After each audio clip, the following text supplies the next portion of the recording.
Jack Kerouac's The Dharma Bums. Chapter 25.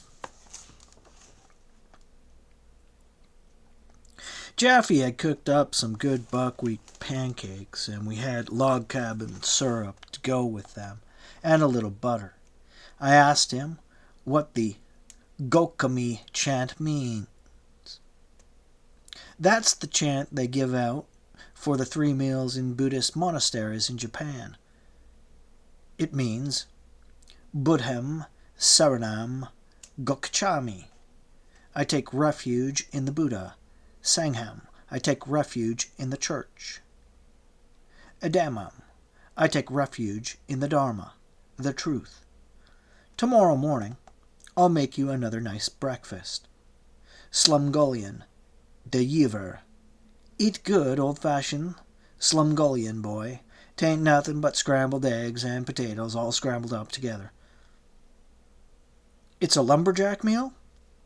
There ain't no such thing as a lumberjack. That must be a back east expression. Up here we call 'em loggers. Come on, eat up your pancakes, and we'll go down and split logs, and I'll show you how to handle a double-bitted axe. He took an axe out and sharpened it, and showed me how to sharpen it. And don't ever use this axe on a piece of wood that's on the ground. You'll hit rocks and blunt it. Always have a log or something for a block. I went out to the privy, and coming back, wishing to surprise Jaffe with a Zen trick, I threw the roll of toilet paper through the open window, and he let out a big samurai warrior roar, and appeared on the windowsill in his boots and shorts with a dagger in his hand, and jumped 15 feet down into the loggy yard. It was crazy. We started downhill feeling high. All the logs that had been bucked had more or less of a crack in them, where you more or less inserted the heavy iron wedge, and then, raising a 5-pound sledgehammer over your head, standing way back, so as not to hit your own ankle, you brought it down conco on the wedge and split the log clean in half. Then you'd sit the half log up on a block log and let down with the double-bitted axe, a long, beautiful axe, sharp as a razor, and fwap, you had quarter logs. Then you set up a quarter log and brought down to an eighth. He showed me how to swing the sledge and the axe, not too hard, but when he got mad himself, I noticed he swung the axe as hard as he could, roaring his famous cry or cursing. Pretty soon, I had the knack and was going along as though I'd been doing it all my life. Christine came out in the yard to watch us and called, "I'll have some nice lunch for you."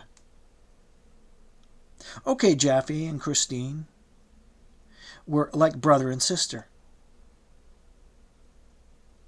We split a log of logs. It was great swinging down the sledgehammer, all the weight clank on top of a wedge, and feeling that log give. If not the first time, the second time. The smell of sawdust, pine trees, the breeze blowing over the placid mountains from the sea, the meadowlarks singing, the butterflies in the grass. It was perfect. Then we went in and ate a good lunch of hot dogs and rice and soup and red wine and Christine's fresh biscuits, and sat there, cross-legged and barefoot, thumbing through Sean's vast library.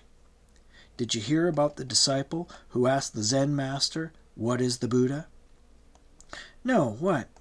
"The Buddha is a dried piece of turd," was the answer. The disciple experienced sudden enlightenment. "Simple shit," I said. "Do you know what sudden enlightenment is?" One disciple came to a master and answered his koan, and the master hit him with a stick and knocked him off the veranda 10 feet into a mud puddle. The disciple got up and laughed. He later became a master himself. 'Twasn't by words he was enlightened, but by the great healthy push off the porch, all wallowing in mud to prove the crystal truth of compassion. I thought I wasn't about to start advertising my words out loud any more to Jaffe. "Woo!" he yelled, throwing a flower at my head. "Do you know how Kasyapa became the first patriarch? The Buddha was about to start expounding a sutra, and 1,250 bhikkhus were waiting with their garments arranged and their feet crossed. And all the Buddha did was raise a flower. Everybody was perturbed. The Buddha didn't say nothing. Only Kasyapa smiled. That was how the Buddha selected Kasyapa. That's known as the flower sermon, boy. I went in the kitchen and got a banana and came out and said, 'Well, I'll tell you what nirvana is.' 'What?' I ate the banana and threw the peel away and said nothing. That's the banana sermon." "Hoo!" yelled Jaffe. "Did I ever tell you about Coyote Old Man and how him and Silver Fox started the world by stomping in empty space till a little ground appeared beneath their feet? Look at this picture, by the way. This is the famous bulls. It was an ancient Chinese cartoon showing first a young boy going out into the wilderness with a small staff and pack, like an American Nat Will's Tramp of 1905, and in later panels he discovers an ox, tries to ride it, finally does tame it and ride it, but then abandons the ox and just sits in the moonlight meditating. Finally, you see him coming down from the mountain of enlightenment, and then suddenly the next panel shows absolutely nothing at all, followed by a panel showing blossoms in a tree, and the last picture you see, the young boy is a big fat old laughing wizard with a huge bag on his back, and he's going into the city to get drunk with the butchers, enlightened, and another new young boy is going up to the mountain with a little pack and staff. It goes on and on. The disciples and the masters go through the same thing. First they have to find and tame the ox of their mind essence, and then abandon that. Finally they attain to nothing, as represented by this empty panel. Then, having attained nothing, they attain everything, which is springtime blossoms in the trees, so they end up coming down to the city to get drunk with the butchers like Lipo. That was a very wise cartoon. It reminded me of my own experience, trying to tame my mind in the woods, then realizing it was all empty and awake, and I didn't have to do anything. And now I was getting drunk with the butcher, Jaffe. We played records and lounged around smoking, then went out and cut more wood.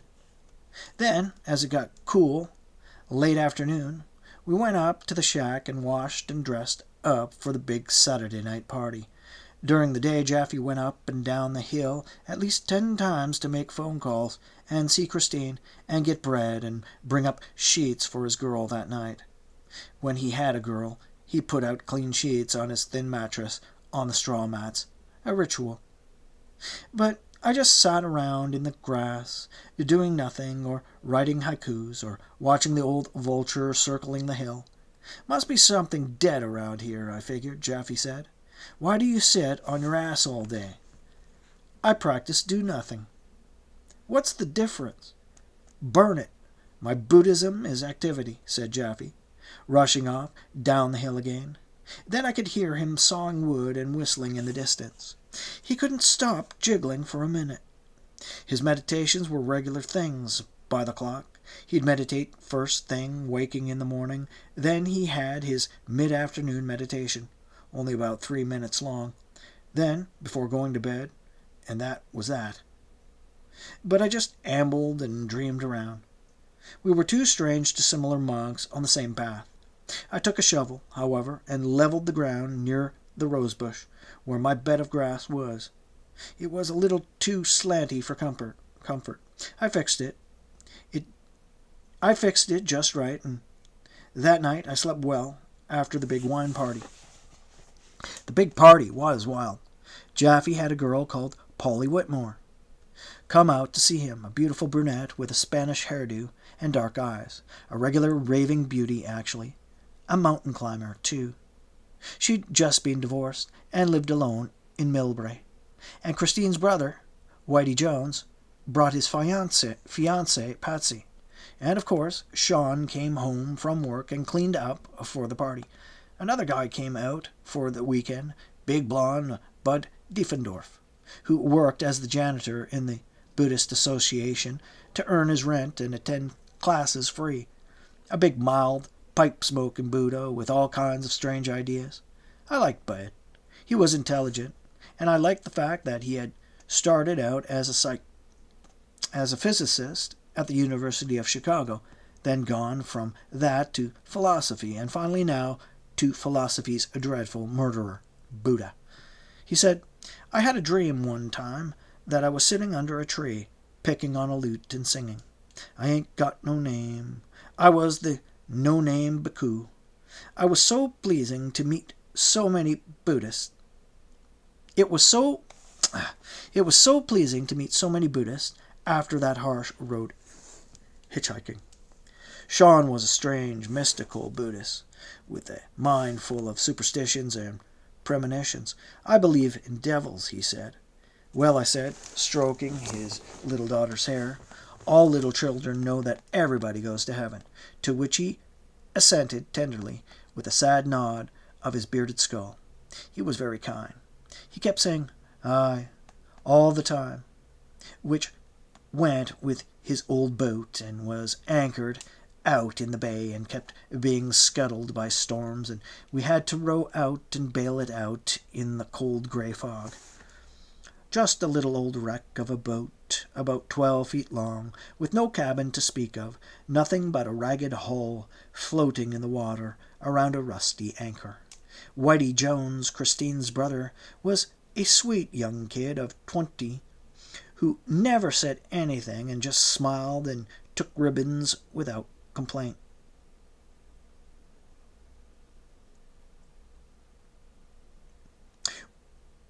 For instance, the party finally got pretty wild, and the three couples took all their clothes off and danced a kind of quaint, innocent polka, all hand in hand around the parlor, as the kiddies slept in their cribs. This didn't disturb Bud and me at all. We went right on smoking our pipes and discussing Buddhism in the corner. In fact, that was best because we didn't have girls of our own, and those were three well-stacked nymphs dancing there. But Jaffe and Sean dragged Patsy into the bedroom and pretended to be trying to make her to bug Whitey, who blushed all red, stark naked, and there were wrestlings and laughs all around the house. Bud and I were sitting there cross-legged with naked dancing girls in front of us and laughed to realize that it was a mighty familiar occasion. "Seems like in some previous lifetime, Ray," said Bud, "you and I were monks in some monastery in Tibet, where the girls danced for us before Yabyum." "Yeah, and we were old monks who weren't interested in sex anymore, but Sean and Jaffe and Whitey were the young monks that were still full of the fire of evil and still had a lot to learn. Every now and then Bud and I looked at all that flesh and licked our lips in secret. But most of the time, actually, during these naked revels, I just kept my eyes closed and listened to the music. I was really, sincerely keeping lust out of my mind by main force and gritting of my teeth. And the best way was to keep my eyes closed. In spite of the nakedness and all, it was really a gentle little home party, and everybody began yawning for time for bed. Whitey went off with Patsy. Jaffe went up the hill with Polly and took her to his fresh sheets, and I unrolled my sleeping bag by the rosebush and slept. Bud had brought his own sleeping bag and rolled out on Sean's straw mat floor. In the morning, Bud came up and lit his pipe and sat in the grass, chatting to me as I rubbed my eyes to waking. During the day, Sunday, all kinds of other people came calling on the Monahans, and half of them came up the hill to see the pretty shack and the two crazy famous bhikkhus, Jaffe and Ray. Among them were Princess Alva and Warren Coughlin.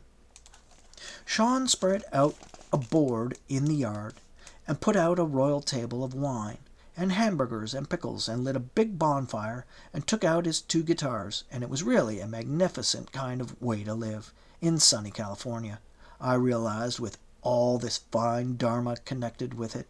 The mountain climbing, all of them had rucksacks and sleeping bags, and some of them were going hiking the next day on the Marin county trails, which are beautiful. So the party was divided into 3 parts all the time. Those in the living room listening to the hi-fi or thumbing through books, those in the yard eating and listening to the guitar music, and those on the hilltop in the shack brewing pots of tea and sitting cross-legged, discussing poetry and things and the Dharma, or wandering around in the high meadow to go see the children fly kites or old ladies ride by on horseback.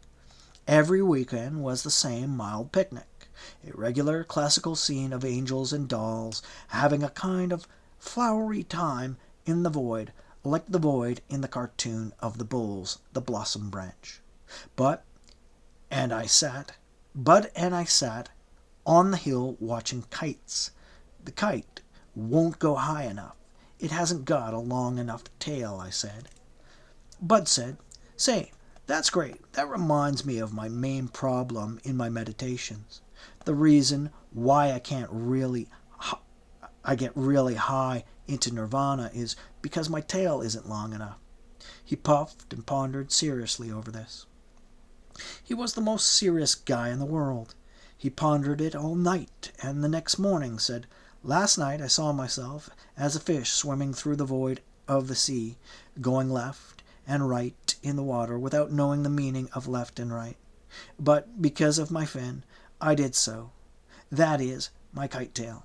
So I'm a Buddha fish, and my fin is my wisdom." "That was pretty infinite, that kite," says I. Throughout all these parties, I always stole off for a nap under the eucalyptus tree instead of my rose bush, which was all hot sun all day. In the shade of the trees, I rested well. One afternoon, as I just gazed at the topmost branches of those immensely tall trees, I began to notice that the uppermost twigs and leaves were lyrical, happy dancers, glad that they had been apportioned the top, with all that rumbling experience of their whole tree swaying beneath them, making their dance, their every jiggle, a huge and communal and mysterious necessity dance. And so, just floating up there in the void, dancing in the meaning of the tree, I noticed how the leaves almost looked human, the way they bowed and leaped up and then swayed lyrically side to side. It was a crazy vision in my mind, but beautiful. Another time, under those trees, I dreamt I saw a purple throne all covered with gold, some kind of eternity pope or patriarch in it, and Rosie somewhere. And at that moment Cody was in the shack yakking to some guys, and it seemed that he was to the left of this vision as some kind of archangel. And when I opened my eyes, I saw it was only the sun against my eyelids. And as I say, that hummingbird, a beautiful little blue hummingbird, no bigger than a dragonfly, kept making a whistling jet drive at me, definitely saying hello to me every day, usually in the morning, and I always yelled back at him a greeting. Finally, he began to hover in the open window of the shack, buzzing there with his furious wings, looking at me headily. And then flash, he was gone. That California humming guy. Though sometimes I was afraid he would dive right into my head with his long beak like a hatpin. There was also an old rat scambling in the cellar under the shack, and it was a good thing to keep the door closed at night. My other great friends were the ants, a colony of them that wanted to come in the shack and find the honey. "Calling all ants, come and get your honey," sang the little boy one day in the shack. So I went out to their anthill and made a trail of honey, leading them into the back garden. And they were at that new vein of joy for a week. I even got down on my knees and talked to the ants. There were beautiful flowers all around the shack, red, purple, pink, white. We kept making bouquets, but the prettiest of all was the one Jaffe made of just pine cones and a sprig of pine needles. It had that simple look that characterized all his life. He'd come barging into the shack with his saw and see me sitting there and say, "Why did you sit around all day?" "I am the Buddha, known as the Quitter." Then it would be when Jaffe's face would crease up in that funny little boy laugh of his, like a Chinese boy laughing. Crow's tracks appeared on each side of his eyes, and his long mouth cracking open. He was so pleased with me sometimes.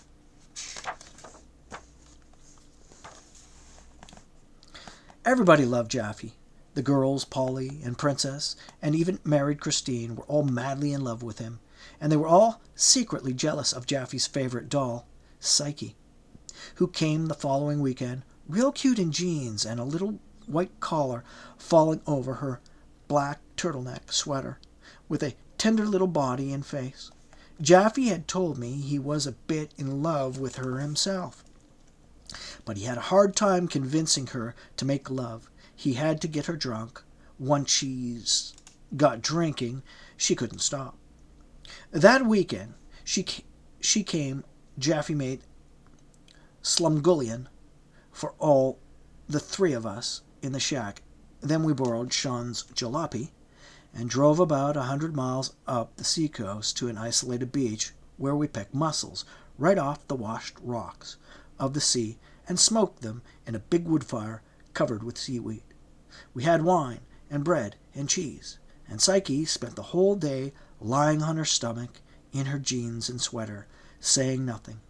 But once she looked up with her little blue eyes and said, "How oral are you, Smith? You're always eating and drinking." "I am Buddha, empty eat," I said. "Ain't she cute?" said Jaffe. "Psyche," I said, "this world is the movie of what everything is. It is the one movie made of the same stuff throughout, belonging to nobody, which is what everything is." "Ah, baloney." We ran around the beach. At one point, Jaffe and Psyche were hiking up ahead on the beach, and I was walking alone whistling Stan Getz' Stella. And a couple of beautiful girls up front with their boyfriends heard me, and one girl turned and said, "Swing." There were natural caves on the beach where Jaffe had once brought big parties of people and had organized naked bonfire dances. Then the weekdays would come again, and the parties were over, and Jaffe and I would sweep out the shack. We dried bums dusting small temples. I still had a little left on my grant from last fall in traveler's checks, and I took one and went to the supermarket down on the highway and bought flour, oatmeal, sugar, molasses, honey, salt, pepper, onions, rice, dried milk, bread, beans, black-eyed peas, potatoes, carrots, cabbage, lettuce, coffee, big wood matches for our wood stove, and came staggering back up the hill with all that and a half-gallon of red port. Jaffe's neat little spare food shelf was suddenly loaded with too much food. "What we going to do with all this?" "We'll have to feed all the bickoos." In due time, we had more bickoos than we could handle. Poor drunken Joe Mahoney, a friend of mine from the year before, would come out and sleep for 3 days and recuperate for another crack at North Beach and the place. I'd bring him his breakfast in bed. On weekends, sometimes, there'd be 12 guys in the shack, all arguing and yakking, and I'd take some yellow cornmeal and mix it with chopped onions and salt and water and pour out little Johnny cake tablespoons in the hot frying pan with oil, and provide the whole gang with delicious hots to go with their tea. In the Chinese Book of Changes a year ago, I had tossed a couple of pennies to see what the prediction of my fortune was, and it had come out. You will feed others. In fact, I was always standing over a hot stove. What does it mean that those trees and mountains out there are not magic but real? I'd yell, pointing outdoors. What? They'd say. It means that those trees and mountains out there are not magic, but real. Yeah? Then I'd say, what does it mean that those trees and mountains aren't real at all? Just magic? Oh, come on. Well, which is it, God damn it? What does it mean that you ask, well, which is it, God damn it? I yelled. Well, what? It means that you ask, well, which is it, God damn it? On go, bury your head in your sleeping bag. Bring me a cup of that hot coffee. I was always boiling big pots or coffee on the stove. Oh, cut it out, yelled Warren Coughlin. The chariot will wear down. One afternoon I was sitting with some children in the grass, and they asked me, why is the sky blue? Because the sky is blue. I want to know why the sky is blue. The sky is blue because you want to know why the sky is blue. Blue, blue you, they said. There were also some kids who came around throwing rocks on our shack roof, thinking it was abandoned. One afternoon, at the time when Jaffe and I had a little jet-black black cat, they came sneaking to the door to look in. Just as they were about to open the door, I opened it with the black cat in my arms and said in a low voice, I am the ghost. They gulped and looked at me and believed me and said, yeah. Pretty soon they were over the other side of the hill. They never came around throwing rocks again. They thought I was a witch for sure.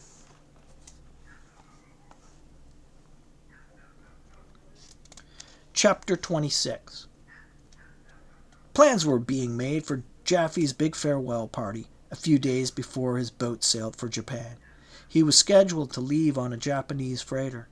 It was going to be the biggest party of all time, spilling out of Sean's hi-fi living room right out into the bonfire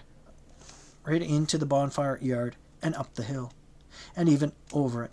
Jaffe and I had our fills of parties and were not looking forward to it too happily. But everybody was going to be there. All his girls, including Psyche and Poet, Cacothes and Coughlin and Alva and Princess and her new boyfriend, and even the director of the Buddhist Association, Arthur Wayne, and his wife and sons, and even Jaffe's father, and of course Bud, and unspecified couples from everywhere who would come with wine and food and guitars. Jaffe said, I'm getting sick and tired of these parties. How about you and me taking off for the Martin Trails after the party? It'll go on for days. We'll just bring our packs and take off for Potrero Meadows Camp or Laurel Dell. Good. Meanwhile, suddenly, one afternoon, Jaffe's sister, Rhoda, appeared on the scene with her fiancé. She was going to be married in Jaffe's father's house in Mill Valley. Big reception and all. Jaffe and I were sitting around in the shack in a drowsy afternoon, and suddenly she was in the door, slim and blonde and pretty, and her well-dressed Chicago fiancé, a very handsome man. Hoo! Yelled Jaffe, jumping up and kissing her in a big passionate embrace, which she returned wholeheartedly. And the way they talked. Well, is your husband going to be a good bang? He damn well is. I picked him out real careful. You grunge jumper.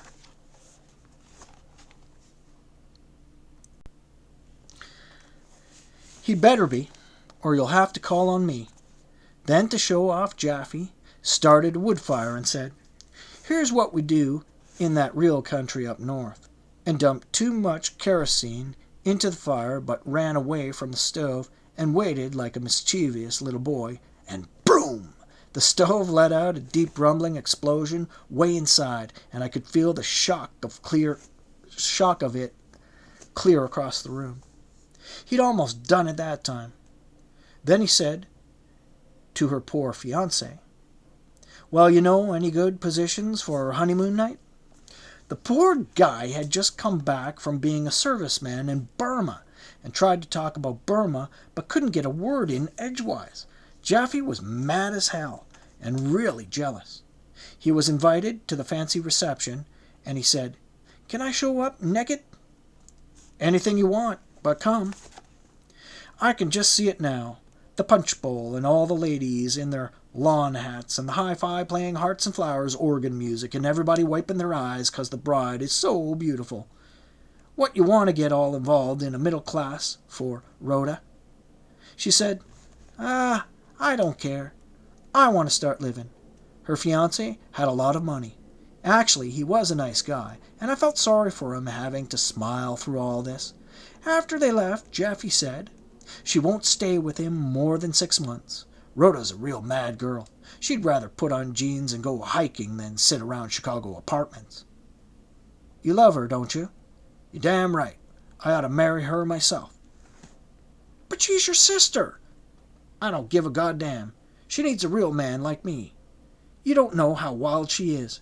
You weren't brought up with her in the woods. Rhoda was real nice, and I wish she hadn't shown up with a fiancé." In all this welter of women, I still hadn't got one for myself. Not that I was trying too hard, but sometimes I felt lonely to see everybody paired off and having a good time. And all I did was curl up in my sleeping bag in the rose bushes and sigh and say bah. For me, it was just red wine in my mouth and a pile of firewood. But then I'd find something like a dead crow in the deer park and think, that's a pretty sight for a sensitive human eyes, and all of it comes out of sex. So I put sex out of my mind again. As long as the sun shined, then blinked and shined again, I was satisfied. I would be kind and remain in solitude. I wouldn't poke about. I'd rest and be kind. Compassion is the guide star, said Buddha. Don't dispute with the authorities or with women. Beg. Be humble. I wrote a pretty poem addressed to all the people coming to the party. Are in your eyelids wars and silk, but the saints are gone, all gone, safe to that other. I really thought myself a kind of crazy saint, and it was based on telling myself, Ray, don't run after liquor and excitement of women and talk. Stay in your shack and enjoy natural relationship of things as they are. But it was hard to live up to this with all kinds of pretty broads coming up the hill every weekend and even on weeknights.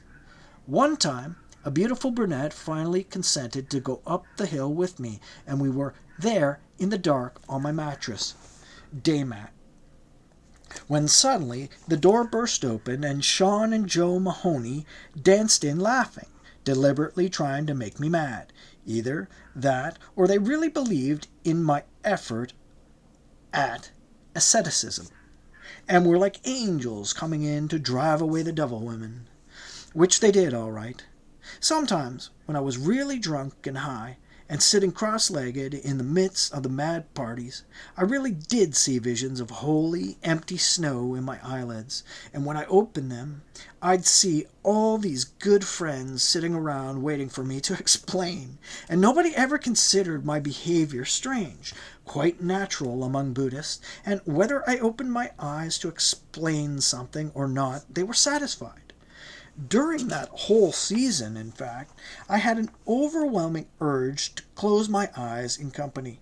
I think the girls were terrified of this. What's he always sitting with his eyes closed for? Little Pranjya, Sean's 2-year-old daughter, would come and poke at my closed eyelids and say, Booba, heck! Sometimes I preferred taking her for little magic walks in the yard, holding her hand and sitting yakking in the living room. As for Jaffe, he was quite pleased with anything I did, provided I didn't pull any boners like making the kerosene lamp smoke from turning the wick too far up or failing to sharpen the axe properly. He was very stern on those subjects. You've got to learn, he'd say. Damn it, if there's anything I can't stand is when things ain't done right. It was amazing, the suppers he'd roused up of his own part of the food. Shelf all kinds of weeds and dry roots bought in Chinatown, and he'd boil up a mess of stuff. Just a little with soy sauce, and that went on top of freshly boiled rice, and was delicious indeed, eaten with chopsticks. There we were sitting in the roar of trees at dusk, with our windows wide open and still, cold, but going chomp chomp on delicious homemade Chinese dinners. Geoffrey really knew how to handle chopsticks and shoveled it in with a will. Then I'd sometimes wash the dishes and go out to meditate a while on my mat beneath the eucalypti. And in the window of the shack I'd see the brown glow of Jaffy's kerosene lamp as he sat reading and picking his teeth. Sometimes he'd come to the door of the shack and yell, "Hoo!"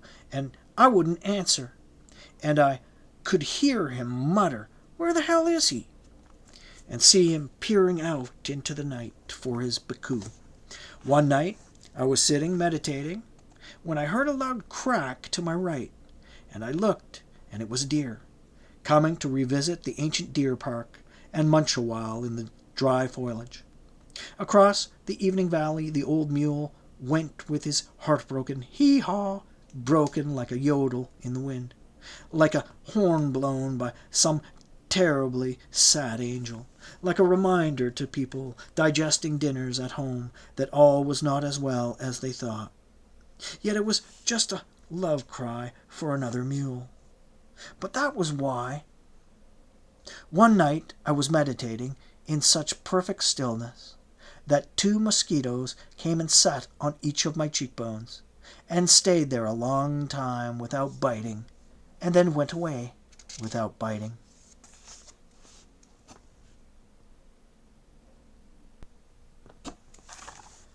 27.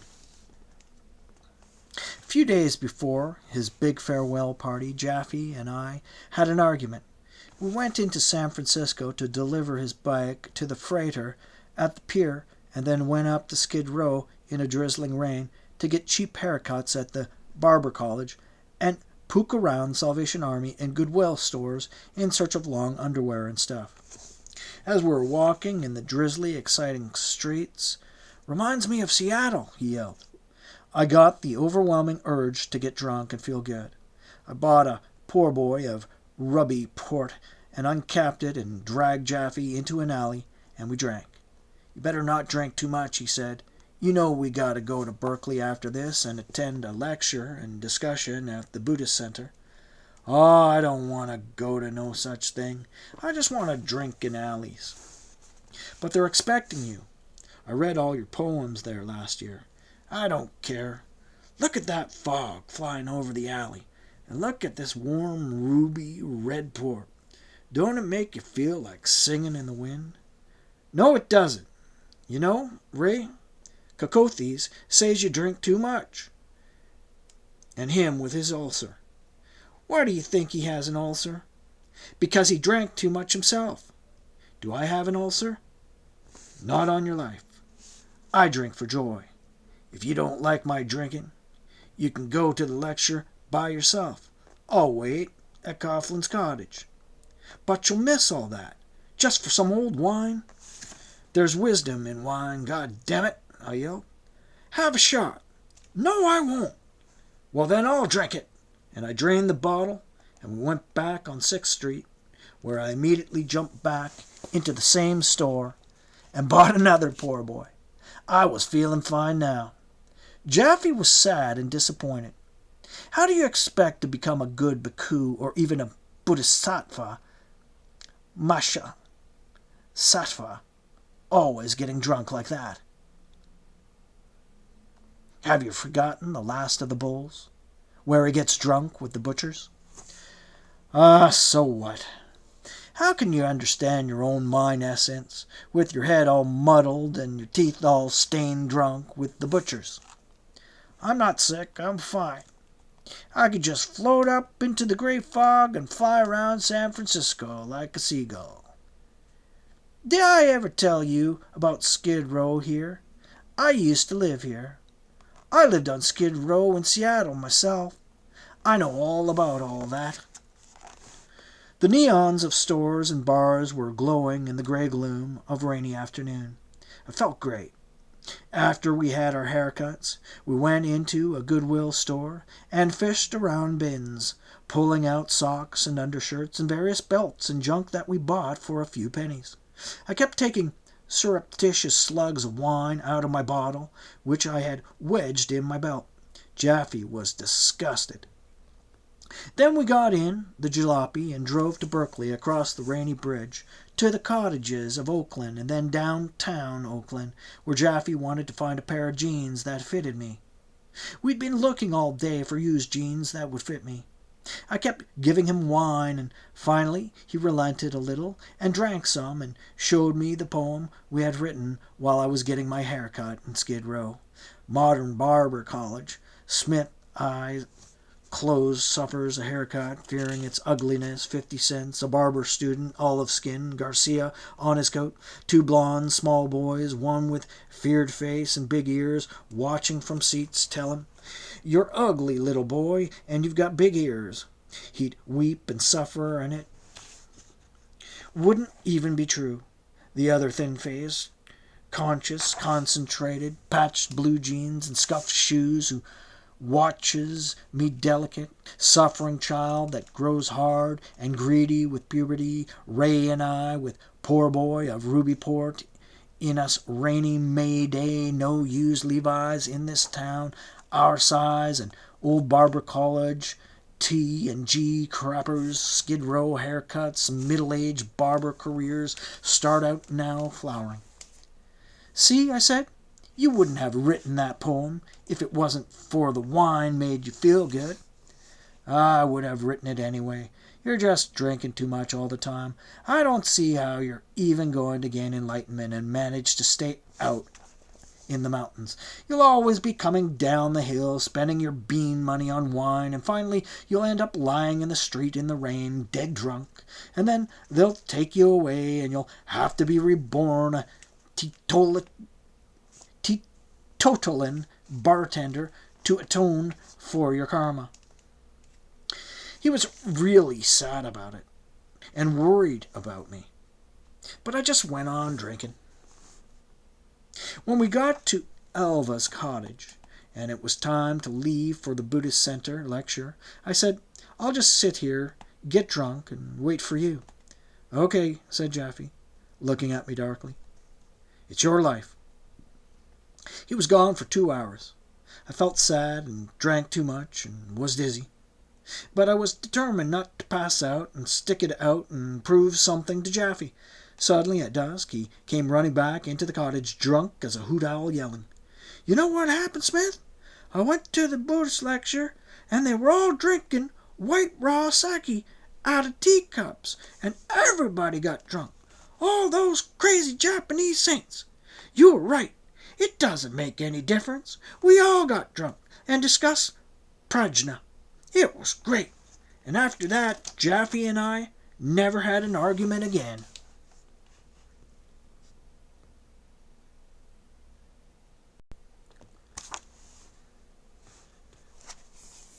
"28.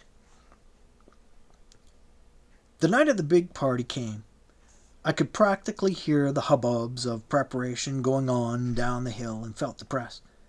Oh my God, sociability is just a big smile, and a big smile is nothing but teeth. I wish I could just stay up here and rest and be kind. But somebody brought up some wine, and that started me off. That night the wine flowed down the hill like a river. Sean had put together a lot of big logs for an immense bonfire in the yard. It was a clear, starry night, warm and pleasant. In May, everybody came. The party soon became clearly divided into 3 parts again. I spent most of my time in the living room, where we had Kel Tjader records on the hi-fi, and a lot of girls were dancing as Bud and I and Sean, and sometimes Alva, and his new buddy, George, played bongo drums on inverted cans. Out in the yard, it was a quieter scene, with the glow of the fire and lots of people sitting on the long logs Sean had placed around the fire, and on the board a spread fit for a king and his hungry retinue. Here by the fire, far from thee, freneticism of the bongo-ing living room, Cocathes held forth discussing poetry with the local wits in tones about like this. Marshal Dashiell is too busy cultivating his beard and driving his Mercedes-Benz around cocktail parties in Chevy Chase and up Cleopatra's Needle. O. Dowler is being carried around Long Island in limousines and spending his summers shrieking on St. Mark's Place. And tough shit, Short, alas, successfully manages to be a Savile Row fop with bowler and waistcoat, and as for manual drubbing, he just flips quarters to see who'll flop in the little reviews. And Omar Tott, I got nothing to say. Albert Law Livingston is busy signing autograph copies of his novels and sending Christmas cards to Sarah Vaughan. Ariadne Jones is importuned by the Ford Company. Leontine McGee says she's old, and who does that leave? Ronald Fairbank, said Coughlin. I guess the only real poets in the country outside the orbit of this little backyard are Dr. Musial, who's probably muttering behind his living room curtains right now, and D. Sampson, who's too rich. That leaves us dear old Jaffe here, who's going away to Japan, and our wailing friend Goldbook, and our Mr. Coughlin, who has a sharp tongue. By God, I'm the only good one here. At least, I've got an honest anarchist background. At least, I had frost on my nose, boots on my feet, and protest in my mouth. He stroked his mustache. What about Smith? Well, I guess he's a bodhisattva in its frightening aspect. It's about all I can say. Aside sneering. He's too drunk all the time.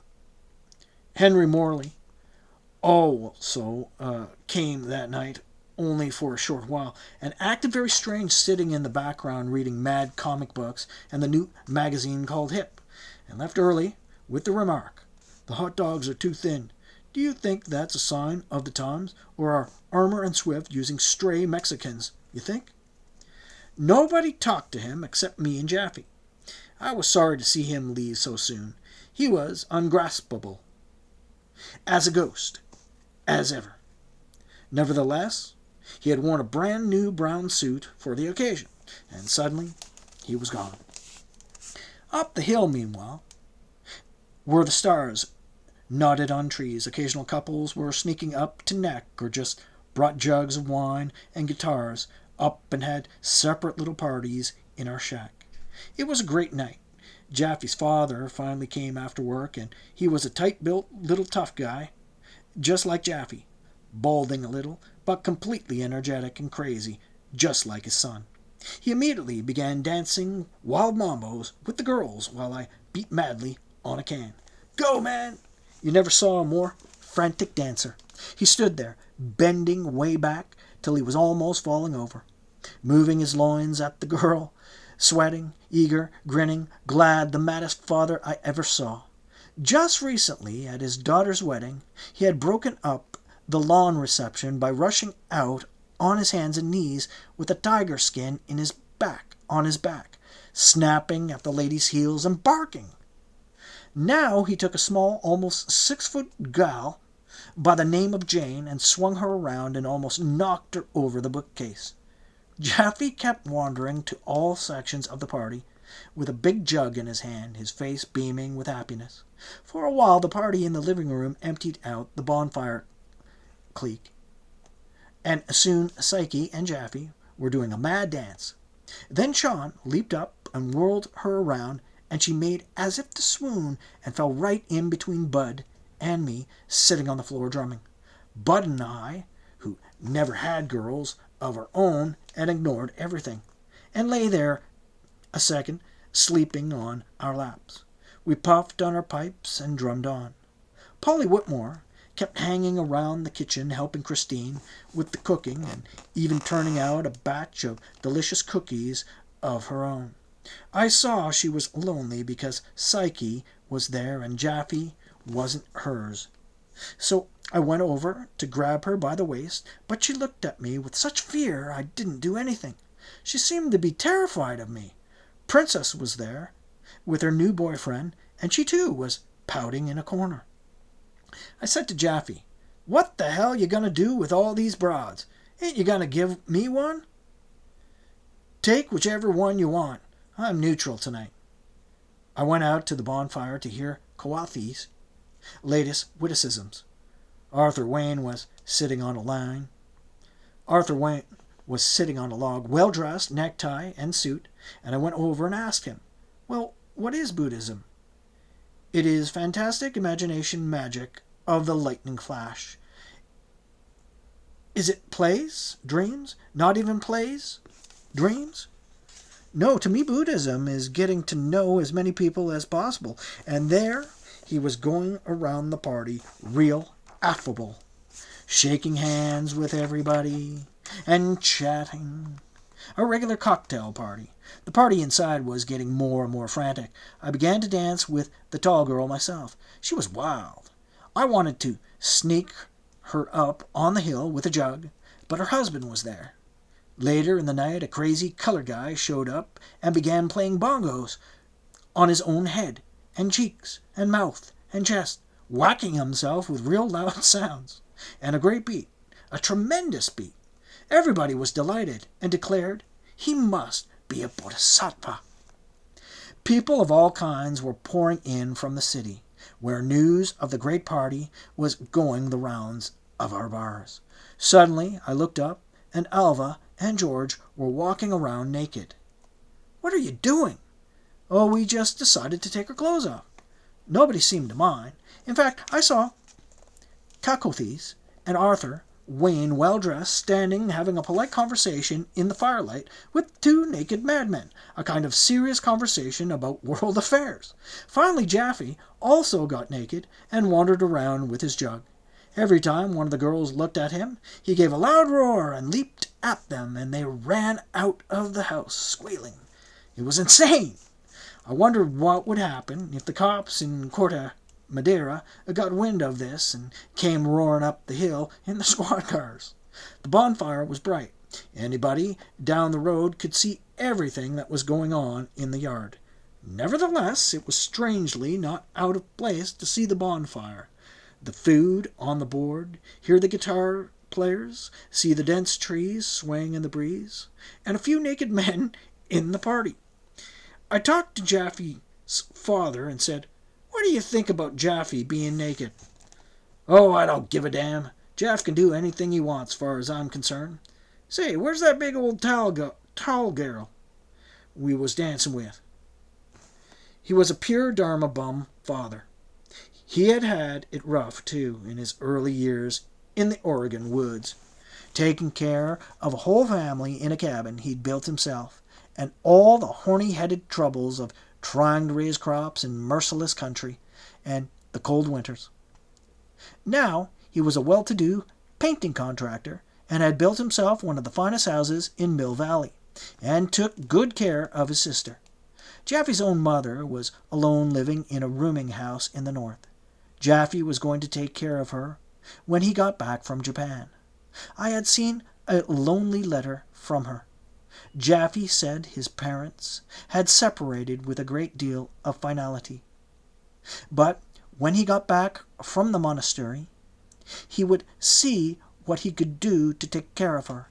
Jaffe didn't like to talk about her, and his father, of course, never mentioned her at all.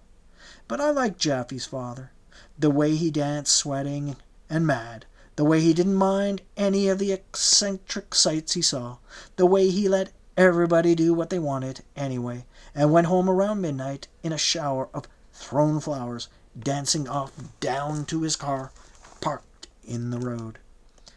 Al Lark was another nice guy who was there.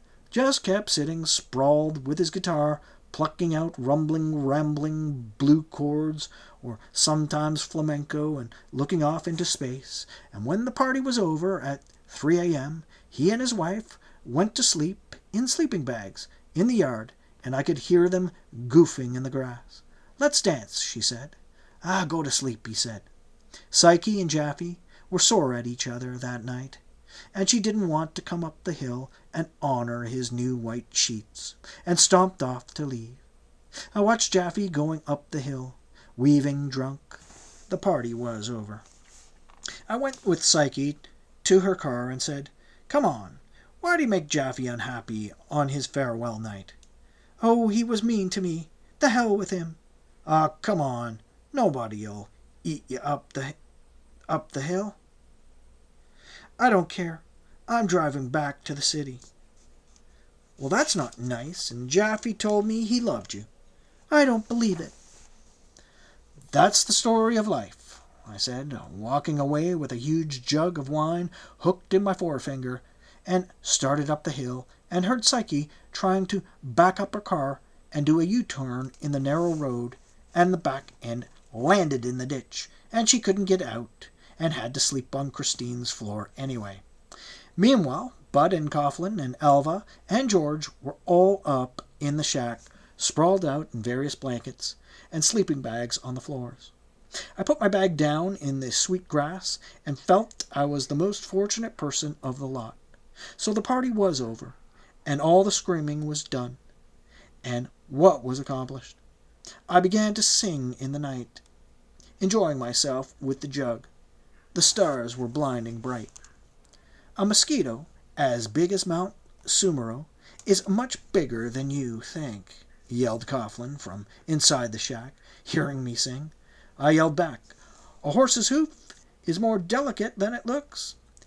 Alva came running out in his long underwear and did a big dance and howled long poems in the grass. Finally, we had Bud up talking earnestly about his latest idea. "We had a kind of a new party up there. Let's go down, see how many gals are left." I went down the hill, rolling half the way, and tried to make Psyche come up again, but she was out like a light on the floor. The embers of the big bonfire were still red hot, and plenty of heat was being given off. Sean was snoring in his wife's bedroom. I took some bread from the board and spread cottage cheese on it and ate, and drank wine. I was all alone by the fire, and it was getting gray down in the east. "Boy, am I drunk," I said. "Wake up! Wake up!" I yelled. "The goat of the day is budding dawn. No ifs or buts. Bang! Come on, you girls, gimps, punks, thieves, pimps, hangmen, run!" Then I suddenly had the most tremendous feeling of the pitifulness of human beings. Whatever they were, their faces, pained mouths, personality, attempts to be gay, little petulances, feelings of loss, their dull and empty witticisms, so soon forgotten. For what? I knew that the sound of silence. Suppose we suddenly wake up and see that what we thought to be this and that ain't this and that at all. I staggered up the hill, greeted by birds, and looked at all the huddled, sleeping figures on the floor. Who were all these strange ghosts rooted to the silly little adventure of earth with me? And who was I? Poor Jaffe, at 8 a.m., he got up and banged on his frying pan and chanted the Gokami chant and called everybody to pancakes.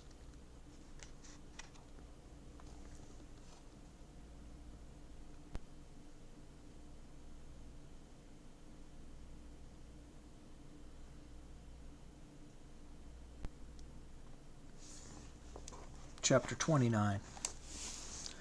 The party went on for days.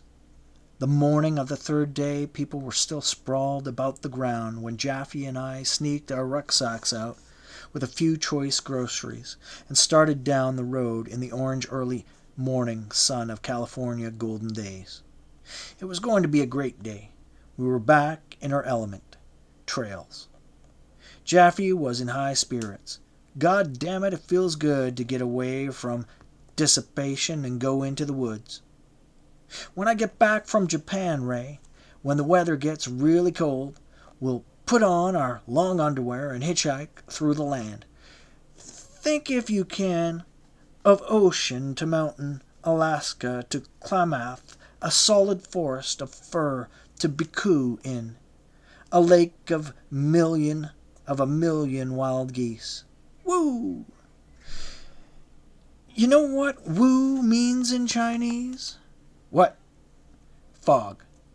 These woods are great here in Marin. I'll show you more woods today. But up north is all the real old Pacific Coast mountain and ocean land, the future home of the Dharma body. Know what I'm going to do? I'll do a new long poem called Rivers and Mountains Without End, and just write it on a scroll, and unfold on and on, with new surprises and always what went before forgotten. See, like a river, or like one of them real long Chinese silk paintings that showed two little men hiking in the endless landscape of gnarled old tress and mountains so high they merge with the fog in the upper silk void. I'll spend 3,000 years writing it. It'll be packed full of information on soil conservation, the Tennessee Valley Authority, astronomy, geology, Swang's travels, Chinese painting, theory, reforestation, oceanic ecology, and food chains. Go to it, boy. As ever I strode on behind him, and when we began to climb, with our packs feeling good on our backs, as though we were pack animals and didn't feel right without a burden, it was that same old lonesome good old thwap up the trail, slowly, a mile an hour. We came to the end of the steep road, where we had to go through a few houses built near steep bushy cliffs and waterfalls, trickling down, then up to a high steep meadow full of butterflies and hay and a little 7 a.m. dew, and down to the dirt road, then to the end of the dirt road, which rose higher and higher till we could see vistas of Corte Madera and Mill Valley far away, and even the red top of Golden Gate Bridge. Tomorrow afternoon, on our run to Stimson Beach, said Jaffe, you'll see the whole white city of San Francisco miles away in the blue bay. Ray, by God, later on in our future life, we can have a fine freewheeling tribe in these California hills. Get girls and have dozens of radiant, enlightened brats. Live like Indians in hogans and eat berries and buds. No beans? We'll write poems. We'll get a printing press and print our own poems. The Dharma press. We'll poeticize the lot and make a fat book of icy bombs for the booby public. The public ain't so bad. They suffer too. You always read about some tar paper shack burning somewhere in the Middle West, with 3 little children perishing, and you see a picture of the parents crying. Even the kitty was burned. Jaffe, do you think God made the world to amuse himself because he was bored? Because if so, he would have to be mean. Ho! Who would you mean by God? Just Tathagata, if you will. Well, it says in the sutra that God, or Tathagata, doesn't himself emanate a world from his womb, but it just appears due to the ignorance of sentient beings. But he emanated the sentient beings, and their ignorance too. It's all too pitiful. I ain't gonna rest till I find out why, Jaffe. Why? Don't trouble. Don't trouble your mind essence. Remember that in pure Tathagata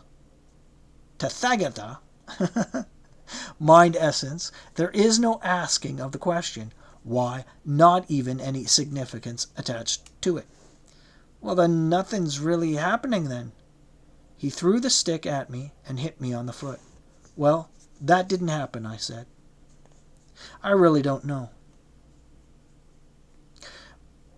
Ray. But I appreciate your sadness about the world. 'Tis indeed. Look at that party the other night. Everybody wanted to have a good time and tried real hard, but we all woke up next day feeling sort of sad and separate. What do you think about death, Ray? I think death is our reward.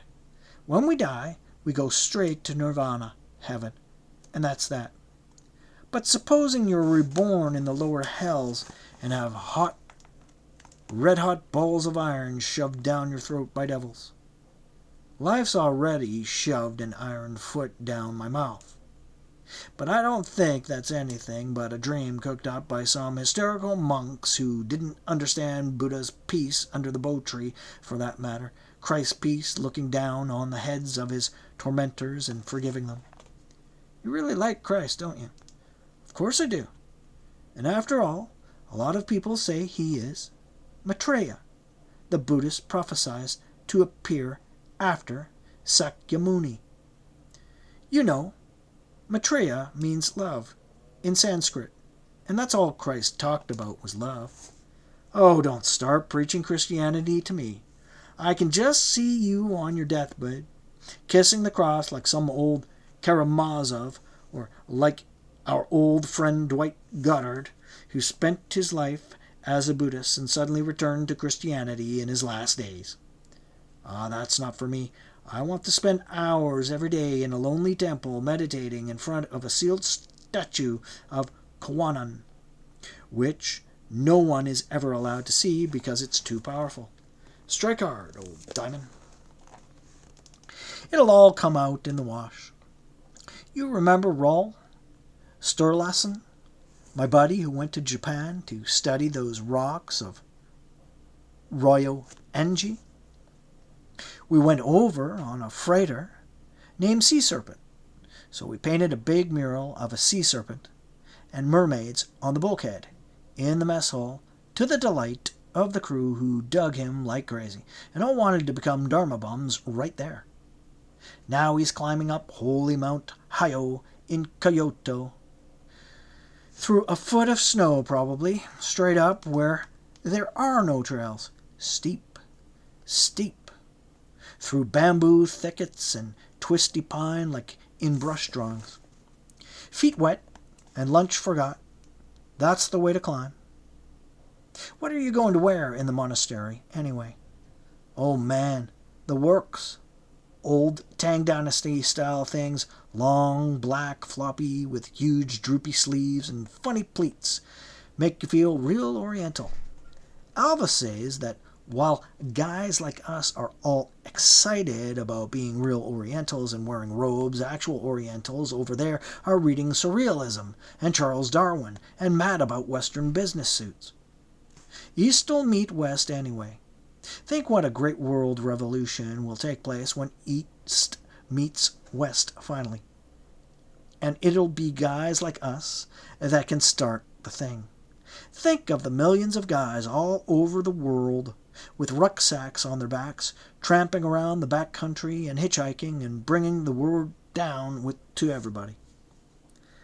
That's a lot like early days of the Crusades. Walter the Penniless, Walter the Penniless, and Peter the Hermit, leading ragged bands of believers to the Holy Land. Yeah, but that was all such European gloom and crap. I want my Dharma Bums to have springtime in their hearts, when the blooms are girling and the birds are dropping little fresh turds, surprising cats who wanted to eat them a moment ago. What are you thinking about? Just making up poems in my head as I climb toward Mount Tamalpais. See up there ahead, as beautiful a mountain as you'll see anywhere in the world, a beautiful shape to it. I really love Tamalpais. We'll sleep tonight, way around the back of it. Take us till late afternoon to get there.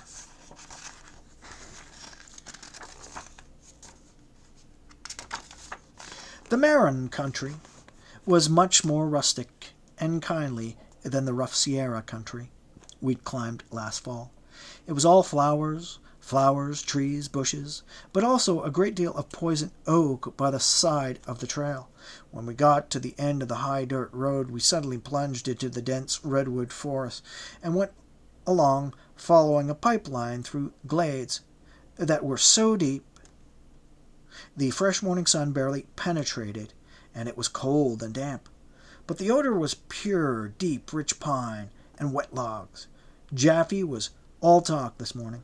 He was like a little kid again, now that he was out on the trail. The only thing wrong with that monastery shot in Japan for me is, though for all their intelligence and good intentions, the Americans out there, they have so little real sense of America and who the people are who really dig Buddhism here. And they don't have any use for poetry. Who? Well, the people who are sending me out there and finance things. They spend their good money fixing elegant scenes of gardens and books and Japanese architecture and all that crap, which nobody will like or be able to use anyway but rich American divorcees on Japanese cruises, and all they really do is just build or buy an old Jap house and vegetable garden and have a place there for cats to hang out in and be Buddhist. I mean, have a real flower or something, and not just the usual American middle class fug up with appearances. Anyway, I'm looking forward to it. Oh boy, I can just see myself in the morning sitting on the mats with the low table at my side, typing on my portable, and my hibachi nearby with a pot of hot water on it keeping hot, and all my papers and maps and pipe and flashlight neatly packed away, and outside plum trees and pines with snow on the boughs, and up on Mount Heziah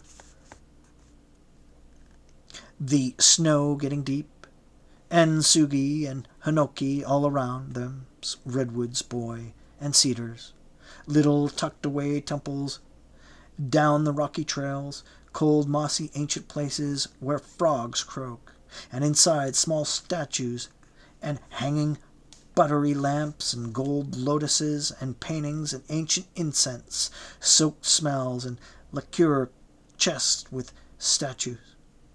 His boat was leaving in 2 days, but I'm sad too about leaving California's. Why, I wanted to take one last long look at it today with you, Ray.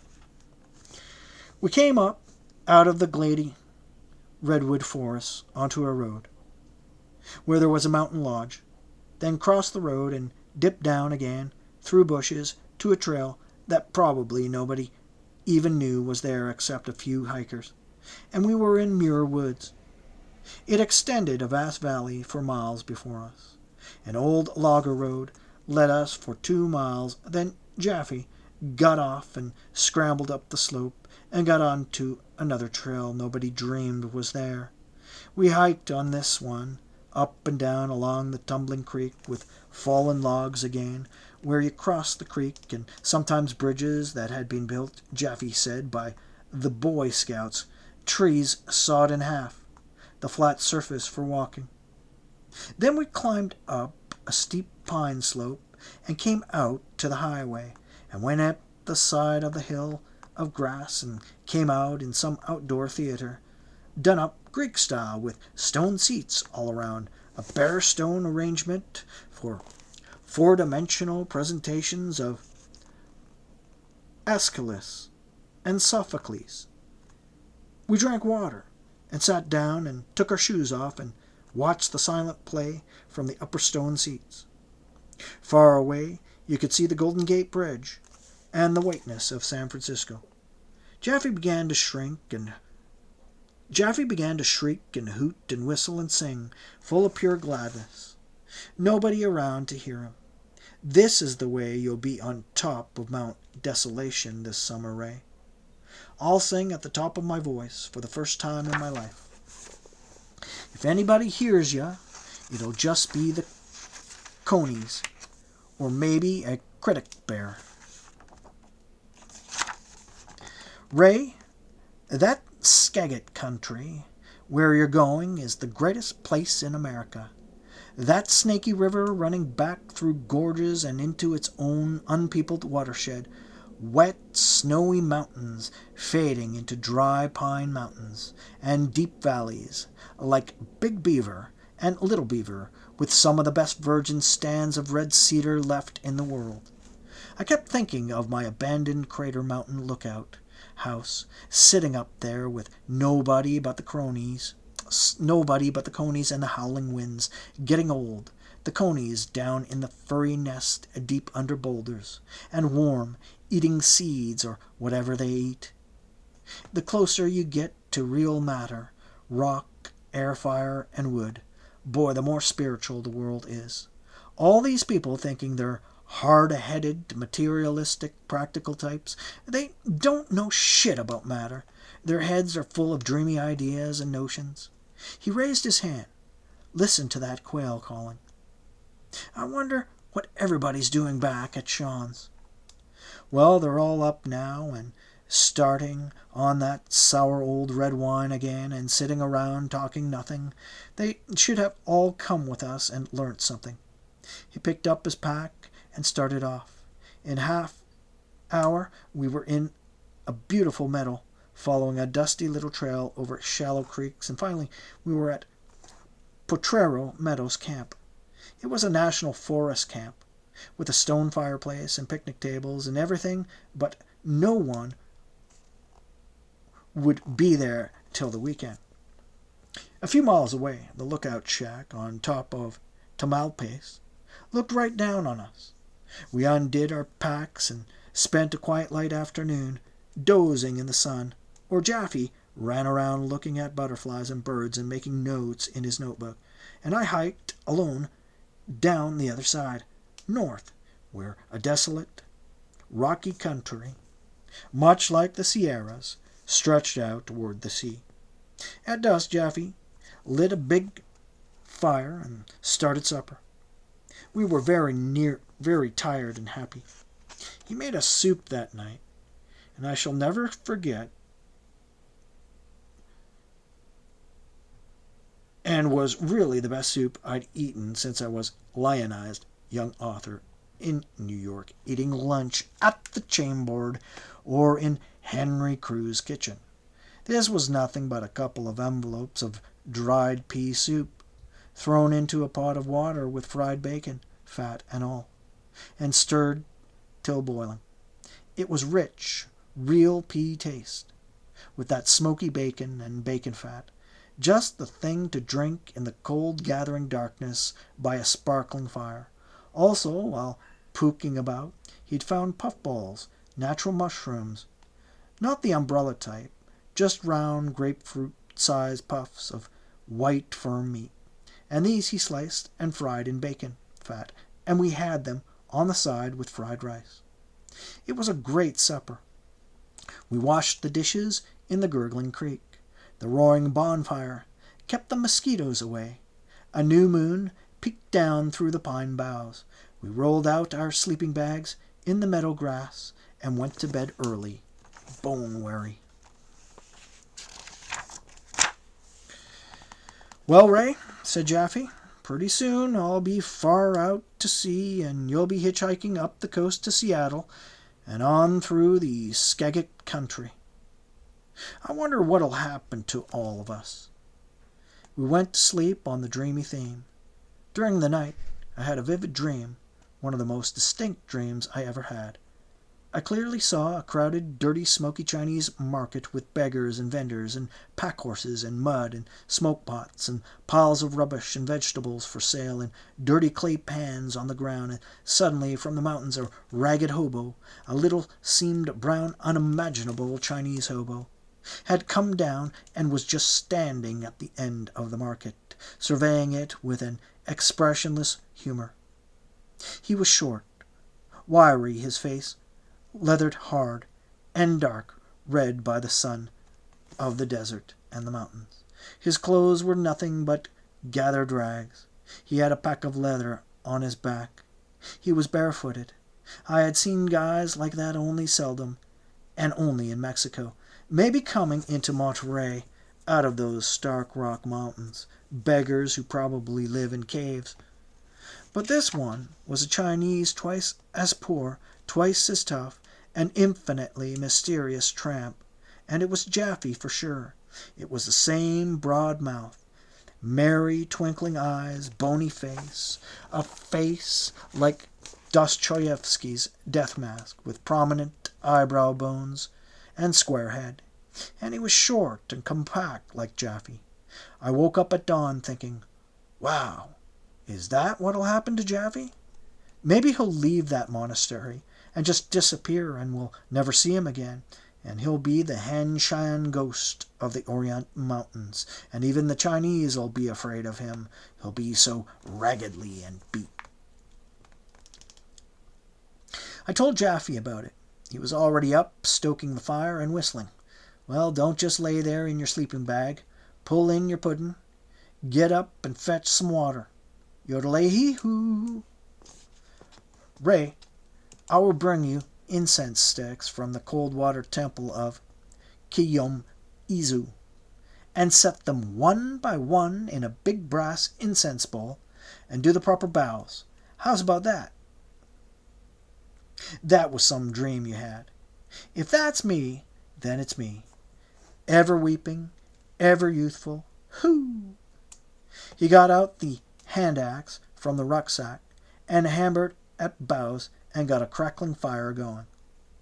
There was still mist in the trees and fog on the ground. Let's pack up and take off and dig Laurel Dell Camp. Then we'll hike over the trails down to the sea and swim. Great.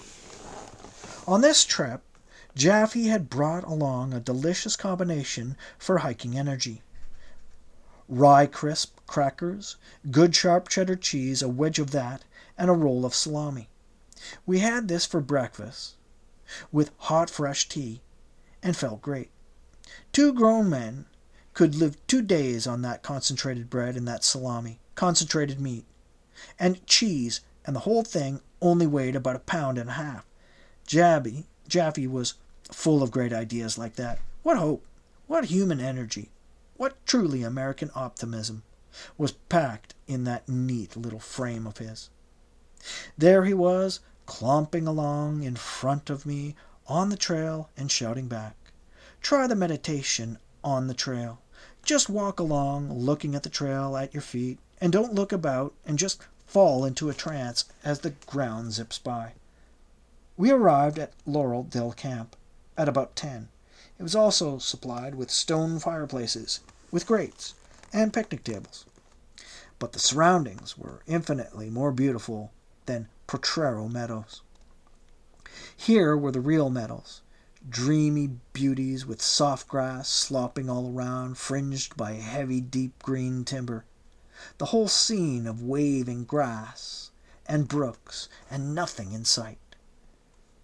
By God, I'm going to come back here and bring nothing but food and gasoline and a Primus and cook my suppers smokeless, and the Forest Service won't even know the difference. Yeah, but if they ever catch you cooking away from these stone places, they put you out, Smith. But what would I do on weekends? Join the merry picnickers?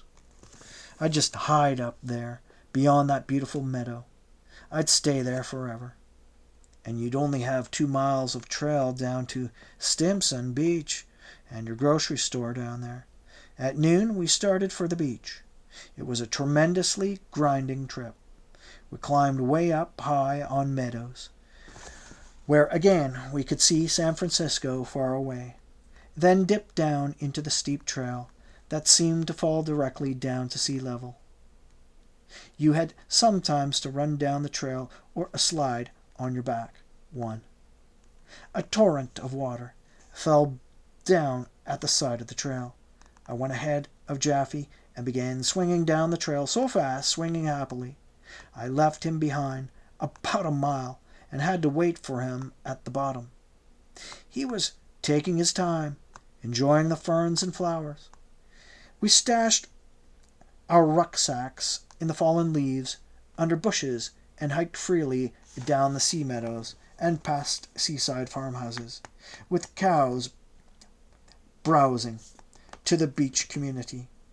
where we bought wine in a grocery store and stomped on out into the sand and the waves. It was a chill day with only occasional flashes of sun, but we were making it. We jumped into the ocean in our shorts and swam swiftly around, then came out and spread out some of our salami and rye crisp and cheese on a piece of paper in the sand, and drank wine and talked. At one point, I even took a nap. Jaffe was feeling very good. God damn it, Ray, you'll never know how happy I am we decided to have these last 2 days hiking. I feel good all over again. I know something good's gonna come out of all this. Oh, what? I don't know. Out of the way we feel about life. You and I ain't out to bust anybody's skull or cut somebody's throat in an economic way. We've dedicated ourselves to prayer for all sentient beings, and when we're strong enough, we'll really be able to do it, too, like the old saints. Who knows, the world might wake up and burst out into a beautiful flower of Dharma everywhere. After dozing a while, he woke up and looked and said, "Look at all that water out there, stretching all the way to Japan." He was getting sadder and sadder about leaving.